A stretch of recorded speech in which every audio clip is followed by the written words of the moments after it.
I'm Jim Meehan here with Snow Peak. The patio season is the perfect cocktail to camp with because A, everywhere is the patio when you're camping, and B, it requires an infusion that's going to take a little bit of time. And obviously when you're out camping, you got nothing but time. To begin with, I'm going to infuse my Aperol with strawberries. We're going to use dehydrated strawberries because the idea is to get the flavor out of them and not take all of that water.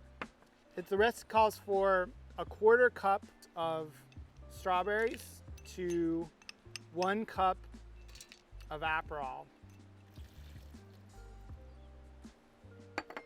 And this is going to need to infuse for 30 minutes.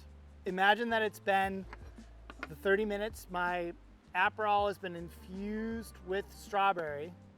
I'm going to add 2 ounces of the strawberry infused Aperol, 3/4 ounces of sparkling rosé, 3/4 ounces of sparkling water. So I'll add ice.